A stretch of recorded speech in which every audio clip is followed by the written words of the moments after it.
Your eyes open spiritual doors to your life. There are two major gates into the life of every one of us, the ear gate and the eye gate. These are not the only gates, but they are the two primary ones. What you subject your ears to hear and your eyes to see will determine who you will eventually turn out to become. Our focus today is, however, on the eye gate and how it opens spiritual doors in our lives. Our eyes are a gate that leads to our hearts and our spiritual lives.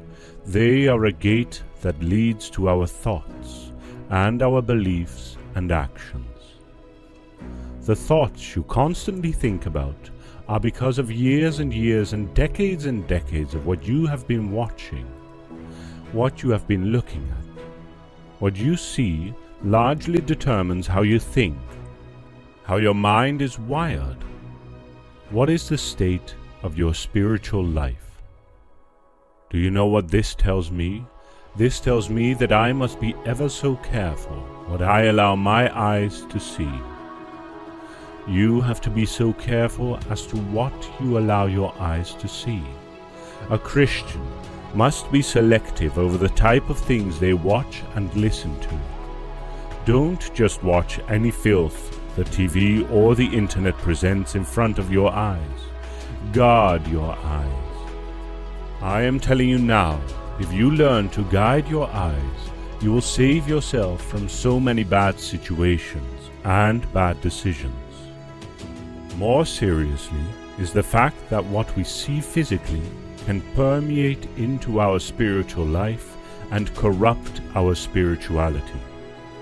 Anyone who can guard and discipline his or her heart would have automatically protected his or her heart from being polluted.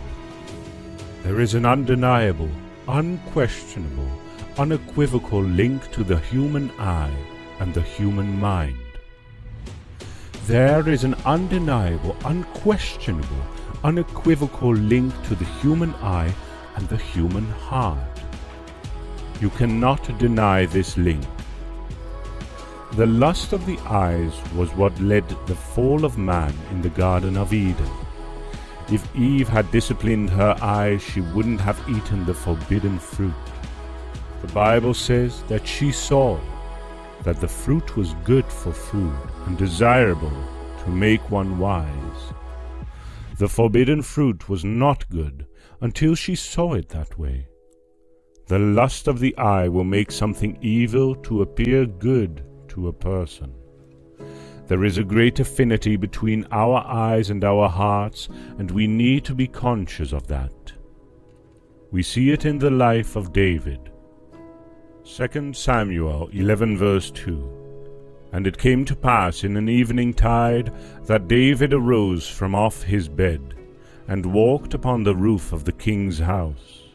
And from the roof he saw a woman washing herself, and the woman was very beautiful to look upon. David saw a woman taking her bath while she was on the rooftop, and he couldn't look away. He processed that thought in his heart until that singular sight led him into adultery and murder.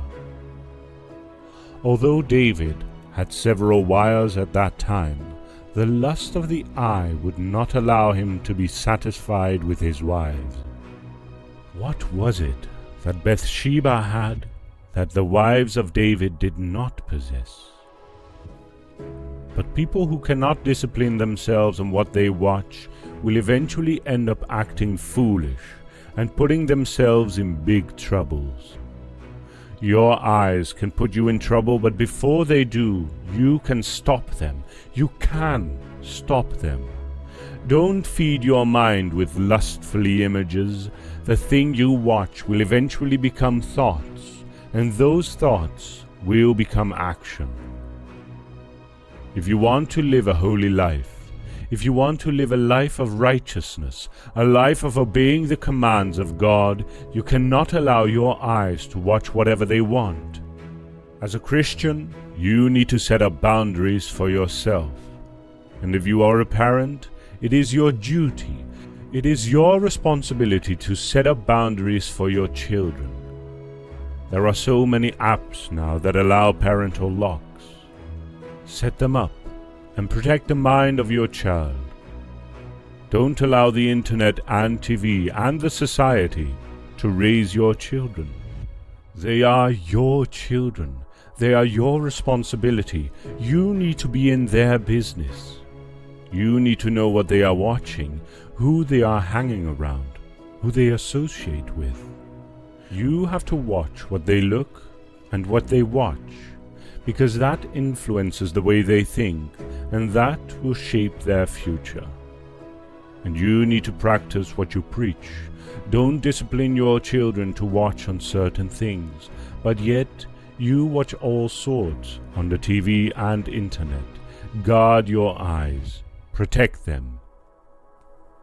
It is amazing how Jesus connected what we do with our sight with fornication and adultery in Matthew 5 verse 27 and 28, which says, "Ye have heard that it was said by them of old time, Thou shalt not commit adultery. But I say unto you, that whosoever looketh on a woman to lust after her, hath committed adultery with her already in his heart." In the Old Testament, the law only prosecuted those that are caught in the act of adultery or fornication or other forms of immorality. Back then, if an adulterer is not caught with evidence, then he or she is free from the law. Again, in the Old Testament, there was nothing said about the lust of eyes, which is the foundation for the committal of sexual sins.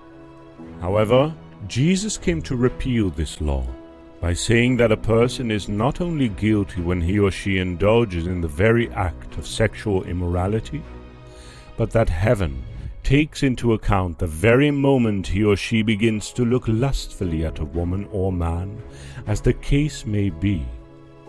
So, sexual immorality is birthed first of all by a lustful sight. No one can commit sexual immorality in his or her heart without first of all having a lustful sight. So the discipline of our eyes is very important if we are going to secure our spiritual lives. You have an eyelid so that you can shut your eyes from evil sights. The decision to look at or look away is always yours and mine, and we are going to give account for what we do with that liberty. Every one of us just have to discipline ourselves like Job to make a covenant of purity with our eyes. Job 31 verse 1, "I made a covenant with mine eyes. Why then should I think upon a maid?"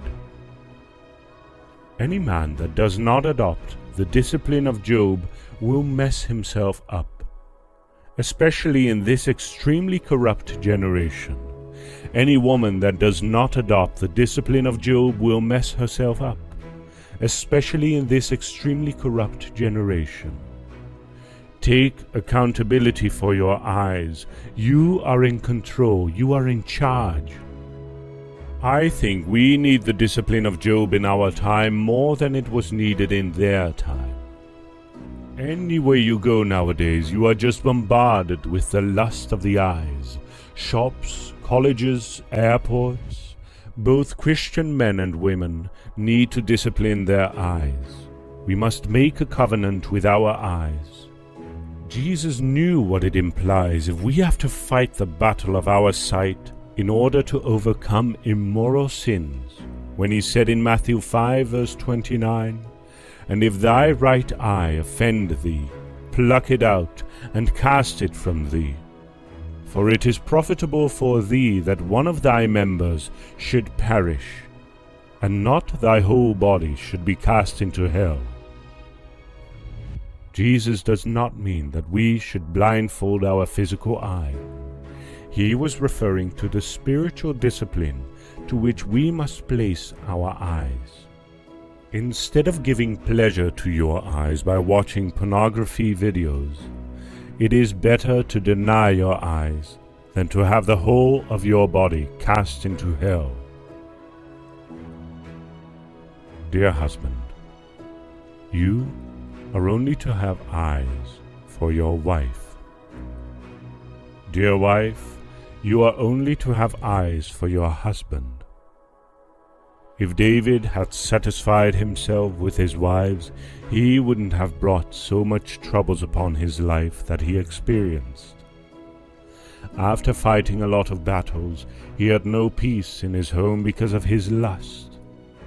The consequences of not disciplining our eyes outweigh the pleasures we think we will derive by giving pleasure to them. As a man, when you begin to look outside your home for another woman, then you are set to pierce your heart with a lifetime of sorrow.